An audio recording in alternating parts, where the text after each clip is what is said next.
Just for Chael, we just saw that new promo debut. Did you enjoy filming that, you know, putting all the USA gear on and doing all that stuff? I felt ridiculous. You know what? We did that here. I went in a dressing room. I put that on. Right as I was coming out, Fedor must have been walking in because it was like he took one look at me and laughed. I hung my head like a doofus and walked away. So no, I didn't really like it, and I haven't seen that movie in a very long time. I thought I was dressed as Rocky. It turns out I was dressed as another guy who dies fighting a Russian. So no, I didn't enjoy it that much. But I kept it. I did keep it. Stole it from wardrobe. It's at home right now. Will you wear it again? You know. But not for a promo. Maybe on Halloween. There you go. And just for a side, you're a pretty big underdog in this fight. Do you feel like the reason for that, you know, betting-wise, is just, you know, the respect for Benson, or maybe people are overlooking you coming into this fight? I don't know. I don't look at betting lines, to be completely honest with you. I think if I go back to a lot of my fights that I was the underdog, I think I won those fights. So I don't look at underdogs or rankings. And when we spoke to you after your last win, we mentioned the possibility of fighting Benson. You kind of dismissed it, saying, you know, I want the title shot, all that stuff. So how did this fight come to fruition for you, and why did you ultimately decide to take it? You know, I take any fight they give me, and Benson did win his last fight. He beat a respectable guy. So I think, you know, he's a big name, and you know that's why we're here. You know, we're co-headlining this card, and we're gonna put on a good fight. Question right here. Right here, Chael, right here.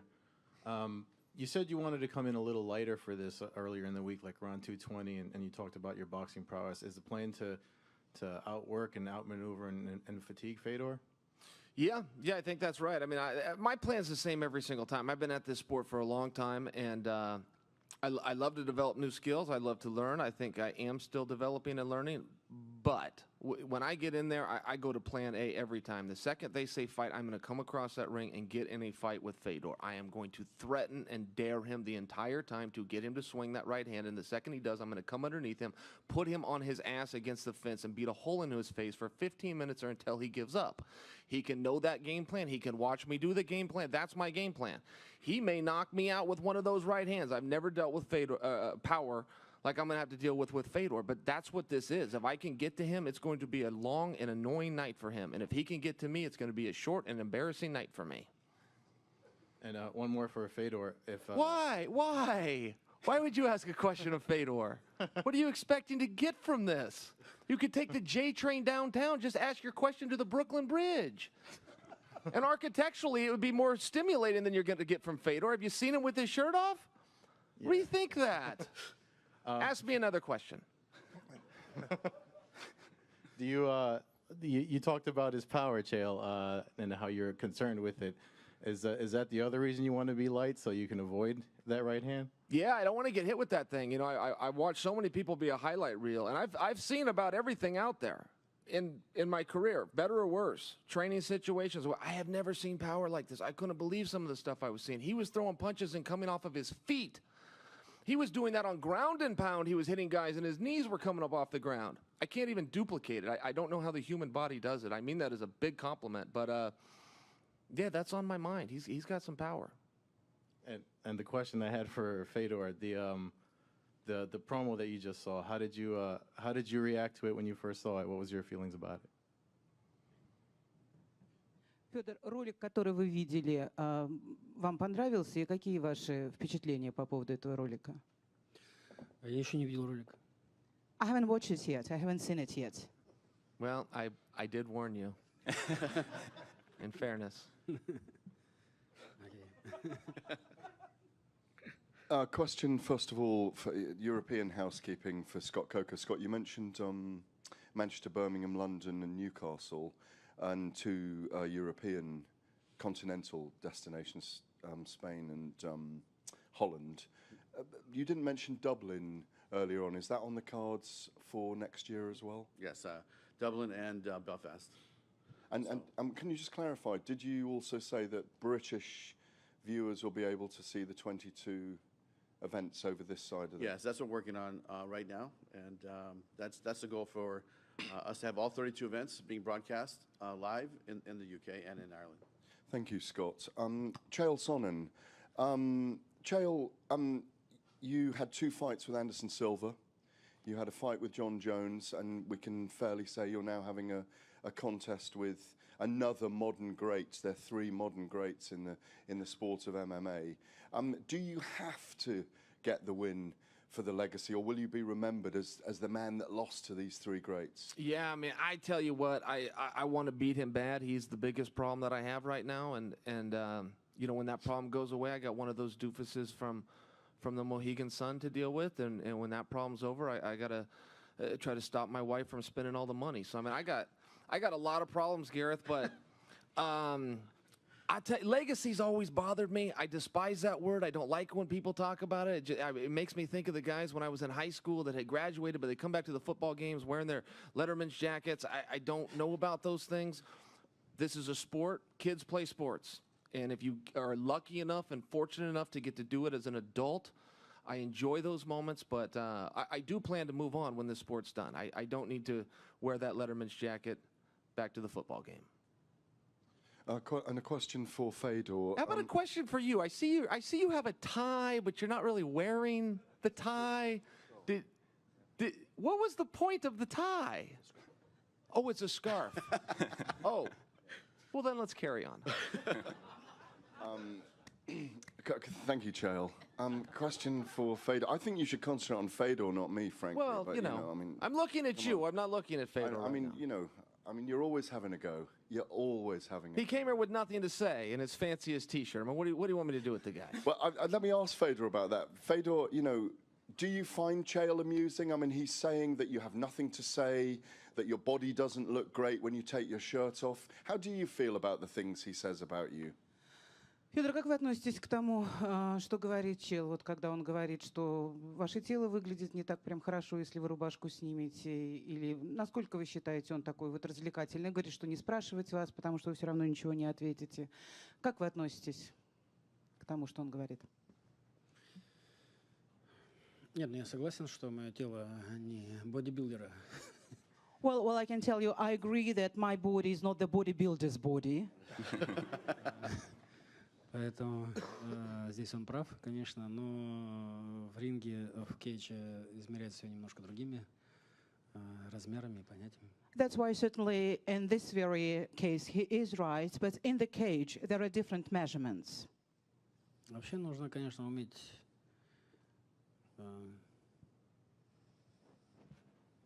ну, на этом закончим. Okay, we'll finish with that. Федор. Да.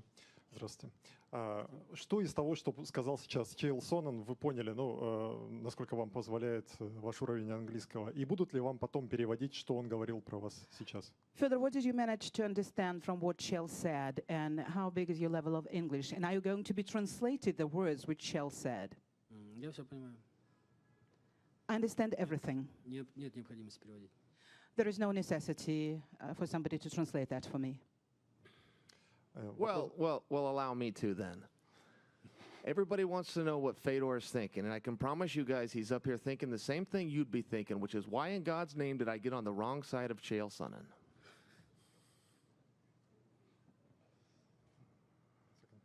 И вопрос Александру Шлеменко. Александр, правда ли, что вы согласились на этот бой со соотечественником, со своим, только потому, что хотели побыстрее отработать контракт с Bellator и стать свободным агентом? Question to Alexander Shlemenko. Alexander, is it true that you agreed to fight your fellow countryman, Anatoly Tokov, just in order to finish your contract obligations with Bellator as soon as possible? Спасибо за вопрос. Вообще, если посмотреть на мою карьеру, то за последние 3 года в Беллаторе я подрался ровно 3 раза. В год по разу. Меня это совершенно не устраивает. Конечно же, мы просили... Я не понимаю, в чем проблема, почему я так редко стал выступать. Тем более я считаю, что показываю зрелищные бои. И мы с моим менеджером Алексеем обратились, чтобы я... Вообще, что мы готовы драться с любым соперником от 84 до 77 килограмм. Нам предложили... Анатолия, но, конечно же, мы не будем отказываться, потому что мы уже сказали, готовы драться с любым. Вот так. Thank you for your question. Well, if you take a look at my career, you can see that in the last 3 years, I fought in Bellator cage only 3 times, which makes it just once a year. Of course, I don't like that, and we addressed Bellator with that. We asked for fights many times, but we were not giving them. So as a result, we told Bellator that we are ready to fight with anyone from 170 to 185 against any opponent. And once Bellator offered us Anatoly Tokov, we couldn't back down since we already said that we would fight anybody.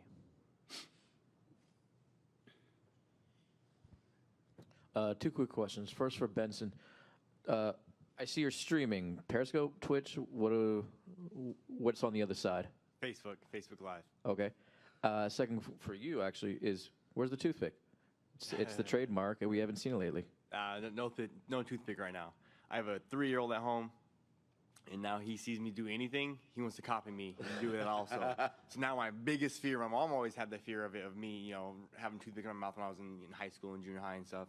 And now for me, it's like I see my 3-year-old, me having toothpick, he puts a toothpick in his mouth and run around flying like crazy and swallows a toothpick. I'm like, oh God. So now since my oldest son has been born, I've cut back on the toothpicks quite a bit. Still at practice and still like not at home, but because of that, it segues into out and about in public and whatnot. I don't have toothpicks quite as much anymore. So the middle of the cage is fine, but the kid was what ended it. Yes. Middle of the cage, training, boxing, wrestling, everything's no problem. My son, though, I'm like, oh, God, that's scary. He has a toothpick in his mouth, running around the house. And yeah, so that's how I'm going to cut it out. And finally, one quick question, Mr. Anatoly. How do you feel about fighting a countryman? Sometimes that does, people don't always like that. Some people try and avoid it. Анатолий, как вы относитесь к тому, что вам приходится встречаться с вашим соотечественником? Иногда люди как бы не очень хорошо к этому относятся. Что вы думаете по этому поводу? Здравствуйте. Честно говоря, я не ожидал, что мне предложат бой с Александром. И никогда не думал, что у меня такой бой будет. Тем более за границей и с соотечественником. Можно сказать, даже с земляком. Вот. Но это спорт, это спорт. Вот так. Thank you very much for your question. First of all, this is the sport. This is the sport. I never thought actually that I would meet, I would have the chance to fight Alexander. More than that I will meet him abroad, not in the country. But what can we do about that? One for Czech Congo. Between your UFC and Bellator career, this is your 31st fight, which I believe is tied with Tito Ortiz for the most ever. How have you been able to keep this longevity, and just how are you feeling going into this fight? So I'm pretty fortunate because I used to be introduced 8 years ago, windbag therapy, TECAR. So it's not familiar here in America, but that's the way I used to promote that therapy, and that's a good way to work on the recovery and injuries.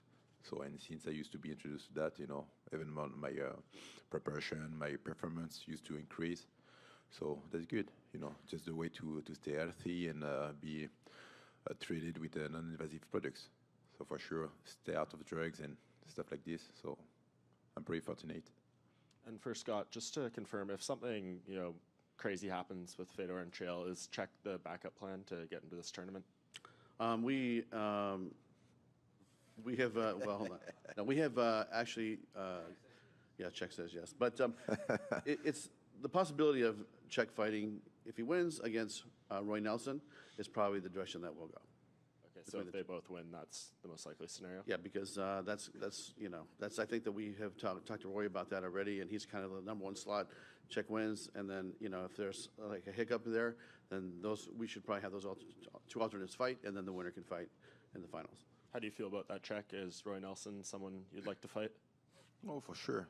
The thing is, it's always good to meet an old mate and get some revenge, especially when you were not on top of your shape during the fight. So, but at some point, I'm just a little bit, what I should say. Yeah, I'm not happy with this with the situation. Yeah, just the fact to make the line again, to get the opportunity to fight. But that's what it is. Right, because if you win this fight, it'll be 7 in a row, right? And that's the longest winning streak in this weight class. Sorry, say that again? If you win this fight, you'll have won 7 in a row. Do you feel like you've, maybe earned to fight the winner of the tournament? The thing is, as I used to say, I have nothing to prove. Win or lose, I just do my best. So in those circumstances, the goal is to win. So I didn't count, win or lose. I just here to win. So for me, it's a big competition, and it's not fancy. I didn't do that sport to be famous or, So the game is a game, and let's do it. So my next opponent is next to me. So it was pleasant to meet him, a few minutes ago. So, and I wish him the best, but I'm not here to play. And for Tim Johnson, I mean, I'll talk about Czech here, but do you feel you come in, win this debut fight in impressive fashion, you can kind of take that spot? Yeah, I haven't really thought too much about that. This is especially being my debut. You beat Czech, you're gonna definitely put yourself somewhere. Like you said, he's won 6 in a row, and that's tough. Anyone who fights in heavyweight division knows that's going to be a tough thing to do, no matter where you're at. Pull out a win. I'd like to think that at least put me in the conversation. Yeah, and you left the UFC on a win. Why did you feel Bellator was the right fit for you? I just like how everything's going here. Viewership, and they're nipping at UFC's tail. Yeah, and just for Benson, I know you've talked about, maybe doing some military work in your future, or all that stuff. They just announced the Salute to the Troops card in December. Is that something you'd be interested in fighting on after this fight? Oh, yeah, I'm always game. I'm always game to get back in the cage right away. I have a short time left, so I want to get as many fights as I can in the little bit of time that I have left. And fighting in front of the troops, it's always good times right there. Them boys get rowdy. A little bit of time, as fresh as I am after the fight, a lot of times I have a jiu-jitsu tournament or another competition after my fight. Like I have another jiu-jitsu tournament 2 weeks after this fight, something like that, or wrestling tournament. But as soon as I'm ready to go, next weekend, the weekend after that, I'm down to have some fun. My question to Scott Coker. Scott, is it true that Vitaly Minakov will fight against the Grand Prix winner? As you guys know, we've signed Vitaly back to Bellator after, I think, about a 2-year layoff. His name is definitely in the mix. Is it guaranteed? It's not guaranteed, but he will be, getting active beginning of next year. Thank you. A question for Andy back here. Andy, it's been a very long road for you, and it seems like you've never had a chance to fight on the biggest stage possible. You were on The Ultimate Fighter, you got close. Do you feel like this is very long overdue, and perhaps your last chance to prove to everyone that you do belong here? Hey, Ariel. How are you? Hi, Andy. Yeah, it's nice to be talking to you. It's been a frustrating journey in a number of ways. It's been very fulfilling in a lot of ways, but I've had, a slew of injuries over the years that have kept me from being able to kind of reach potential at varying times throughout my career. So, to come back off of the layoff that I had, get the win, and then immediately be able to step up into the Bellator of today, which I think is, a completely different animal than even when I was kind of on my best tear. Being able to step into a show, with Fedor and Chael, and the biggest show of the year. Yeah, it's my opportunity to show I'm still here, and to be honest, even throughout that, I'm still only 29 years old, so I got time. I got time and time to prove what I have and what I can do. So that's what I plan to do. And a question for Scott. Couldn't help but think of you on Saturday as what transpired in Las Vegas transpired, and also the fact that when the melee, if you will, happened in Nashville many moons ago, Dana White sent out a tweet with a smiley face. What was going through your mind when you watched that? I actually landed in London, and my phone was blowing up because I was flying overnight, and I did not get a chance to see the brawl live or the melee. The smiley face, it's irrelevant, honestly, to me. It's like we're moving forward, doing our own thing, and but something like that is, it's not good for the sport.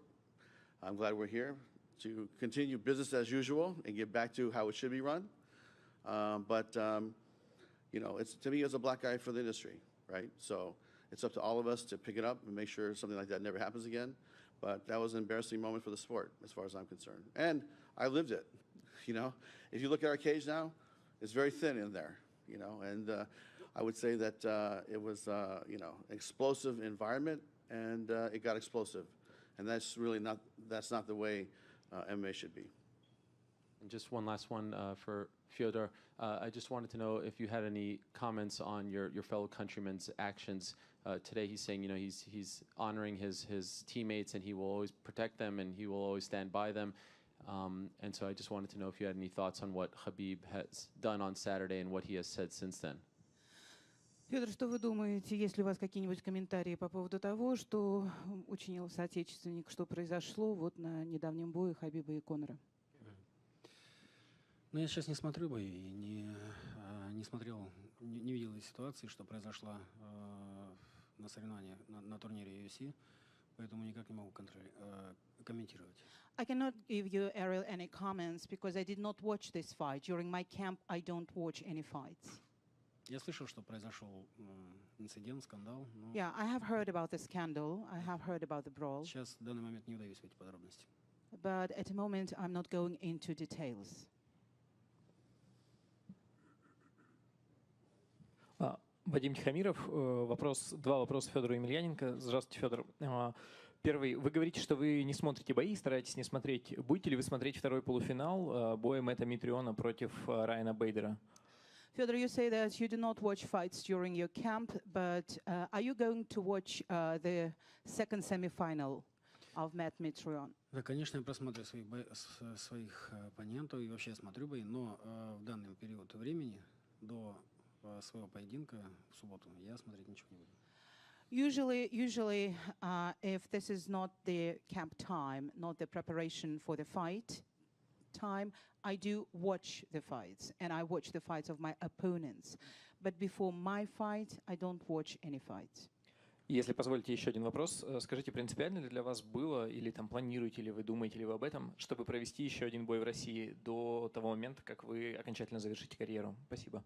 Fedor, do you have a plan to have another fight, maybe in Russia, before you decide to retire? Нет, для меня не принципиально, абсолютно. Но пока завершение карьеры никто не говорит. Well, we do not speak about retirement at the moment, and well, it's not that important maybe for me to have the fight in Russia. Question for Scott again. Scott, I think it's 58 fighters, all competing within, I think, the space of 30 hours, whatever it is, 150 miles apart. You know, the logistics of this seem enormous. How difficult was it putting it all together? You know, I tell you, that's the beauty of the company that we have here with Viacom and supporting Bellator and our staff. Our staff is honestly, you would be surprised at the size of our staff. You know, we don't have 300-400 employees, and you know, this was a monumental task trying to coordinate, you know, the two events and all the press stuff. And it was a lot of work, but you know, they got the job done. So I'm really proud of them, and a lot of them are here. A lot of them are at the Mohegan Sun right now, waiting for you know, us to get there tomorrow. We got weigh-ins in Long Island tomorrow. I mean, it was a big commitment, and you know, I'm proud of them. So, you know, hats off to you guys that are here working, and you know, it was not an easy task, Gareth. Thanks very much.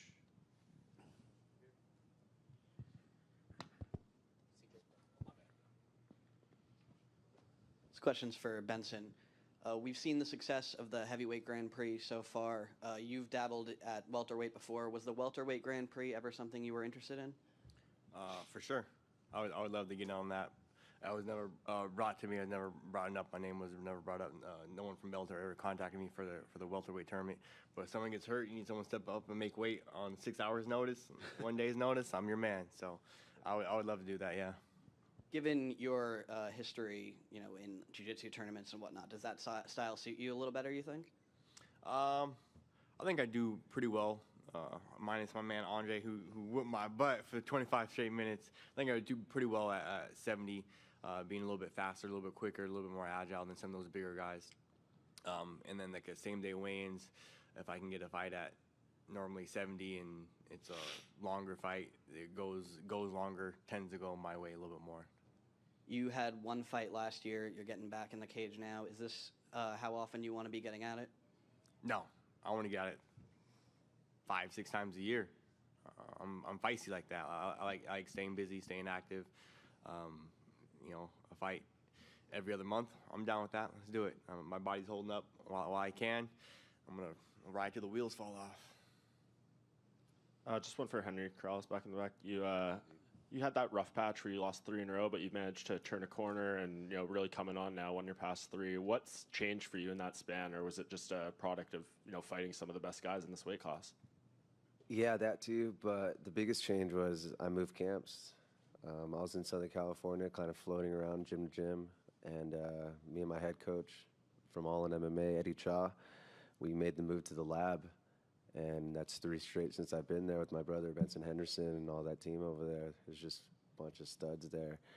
And a place like that is just physically impossible not to evolve and just become a better, not just a fighter, but a better person across the board. So I'm super grateful for the team, and things are looking up for me. So if you get a win here, do you want another opportunity to kind of get some redemption against one of those top guys and show the change? Yeah, dude, there's definitely vengeance on the mind, but, at the end of the day, I'm a real fighter, dude, and I'll fight all these guys. So I'm ready to go with whoever, whenever. And just one last one for Chael. When you were kind of on your, away from the sport and retired and everything, and you said you weren't coming back and weren't going to fight anymore, how truly did you mean that at the time? Did you ever feel like you would be back here on this type of platform fighting in these type of marquee major fights? I meant it for about 2 weeks. I really did, and it couldn't have been more boring.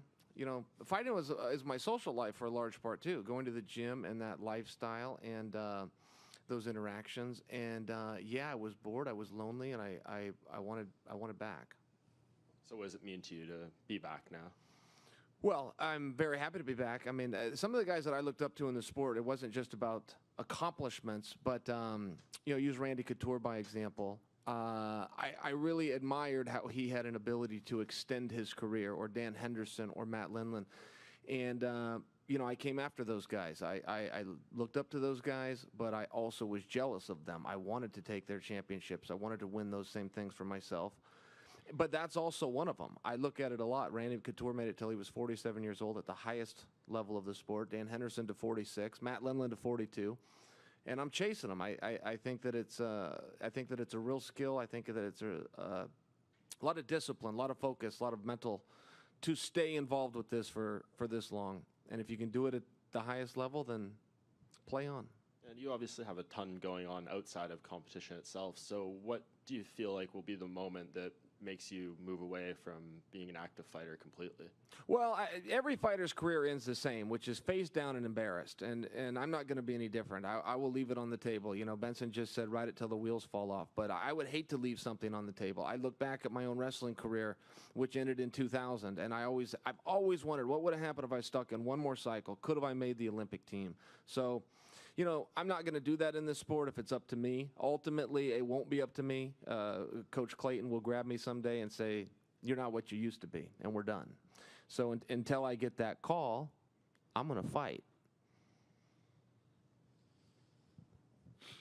We'll do just 2 or 3 more. Question for Scott. You have the Heavyweight Grand Prix ending in January, and the Welterweight Grand Prix just began. So do you have plans for other divisions to use this tournament format? I really enjoy the format. I think it works. It's been a great piece of business for us. DAZN loves the tournament format. What weight class, if we do go into another tournament, we haven't determined yet, but you'll see more tournaments from Bellator. And a question for Benson and Henry. How beneficial is it to have another main card fighter training with you every day leading into this fight? I'll let Henry take that one first. Dude, it's like the best thing I could ask for, because this guy brings the heat, man. He's on fire at the gym. He's just so positive, and he's just always just firing everybody up. And just that kind of attitude is just contagious. So everybody at the gym's all pumped up whenever Benson's fighting, because he's all pumped up. So it just brings out the best in you, and we'll see tomorrow, Saturday night, man. I would have to say for sure, having another teammate, having another brother on the same card, you know, we liken it to going to war, to going to battle. It's not exactly going to war, it's not exactly going to battle, but you guys understand what we mean by that, the gist of it. And when you have a brother who you're going to war with, it definitely helps motivate you, helps you stay on track. See Henry in there getting after it on a mid-session when I was like, oh, I'm a little bit tired, oh, this and that. And Henry's in there getting after him, like, all right, well, let's go, let's get after it. Let me get my next workout in. So like at our gym, we have a ton of guys who are fighting this weekend. We have Johnny Case at the PFL. We have another brother on the Mohegan card. We have another couple of brothers fighting down in Tucson. So like we're a busy gym. We got guys fighting all around the country, all around the world this weekend. And then having a brother on the same card as me, main card, Bellator, big event, big stage. Man, you can't get excited for that. You better check your heart rate. You better check your pulse, right? Check if that heart's still working. Уже задали вопрос Федору Емельяненко о том, как он относится к поступку Хабиба Нурмагомедова, который выпрыгнул из клетки. Но вот двум другим представителям России не задали этот вопрос, поэтому Анатолий Токов и Александр Шлеменко. Что вы думаете о том, что случилось на UFC 229? That's the question was asked to Fedor Emelianenko. Now the same question to Anatoly Tokov and Alexander Shlemenko. What do you guys think about what happened after the latest UFC when Khabib jumped out of the cage and everything that happened afterwards? What are your thoughts about that? Анатолий первый, да? Нет, Саня, отвечай. Или что, я? Давай, ответь. Я могу ответить, как ты хочешь. Отвечай, Саня, я не смотрел бой.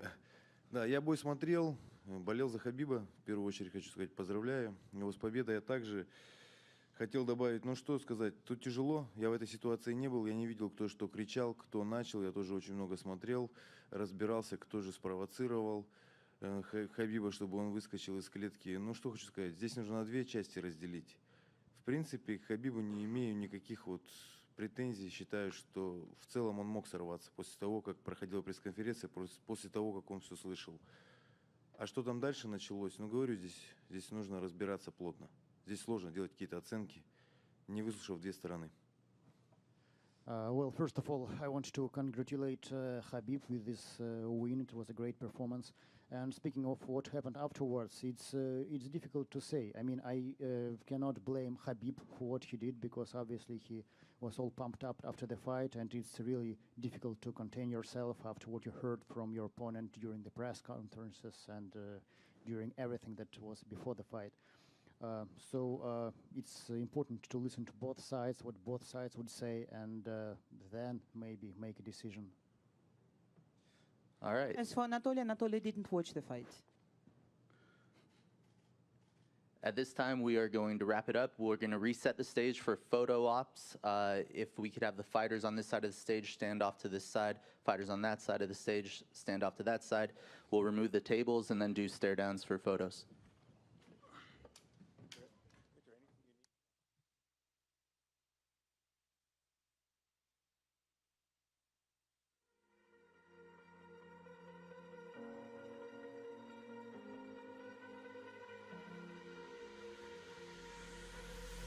Fall into the masterpiece, and yet I'm half diseased. And when I am deceased, at least I go down to the grave and die.